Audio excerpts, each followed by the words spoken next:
বুদাই মাছ, নাউজুবিল্লাহ নাউজুবিল্লাহ, আস্তাগফিরুল্লাহ আস্তাগফিরুল্লাহ।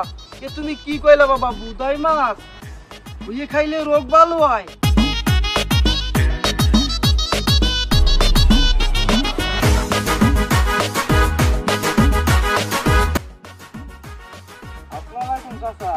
ওয়ালাইকুম আসসালাম রহমতুল্লাহি বরকাতুহু। বাবা, তা কি খবর তোমার? আলহামদুলিল্লাহ চাচা, ভালো আছি। শুনলাম আপনি নাকি অসুস্থ। হ্যাঁ বাবা, ঠিকই শুনছো, আমি তো অসুস্থ। কত ডাক্তার দেখালাম, কোনো ডাক্তার আমার রোগ ঠিক মতন বলতেই পারলো না। আচ্ছা চাচা, তা আপনার কি সমস্যা, কি রোগ দিয়ে আমার একটা খুললা কম দি।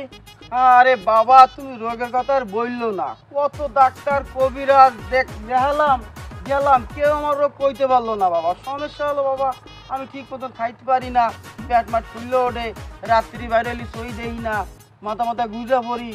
এ রোগ আমি কারো দ্বারে তো কোনো চিকিৎসা পাইলাম না, কত কবিরাজ দেখাইলাম, কেউ আমার কথা কইতে পারে না বাবা। চাচা, আমার তো মনে হয় আপনার স্পোকিং রোগ হয়েছে।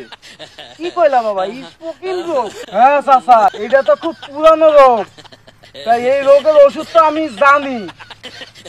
তো বাবা তুমি একটু বলো দি, তুমি একটু আমার সুস্থ করো দি। আচ্ছা চাচা, তাইলে আমি আপনার বলি, ভালোভাবে শোনেন। বৃষ্টির পানি, জোয়ারের পানি, ট্রেনের পানি যখন অ্যাডজাস্ট হয় না, তখন একটা মাছ তৈরি হয়, মাছ।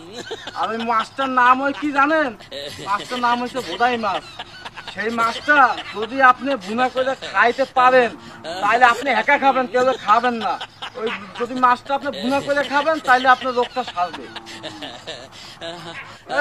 বুদাই মাছ, নাউজুবিল্লাহ নাউজুবিল্লাহ, আস্তাগফিরুল্লাহ আস্তাগফিরুল্লাহ।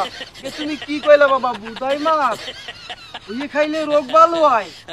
চাচা, তাহলে বোদাই মাছটা আপনার সংগ্রহ করে তাকে খাইয়েন। তা আমি আসি। হ্যাঁ, আচ্ছা বাবা, খাবো আনে। আশা করি রোগ ঠিক হয়ে যাবে। আচ্ছা বাবা, চলো বুদাই মাছ আমি খাবো।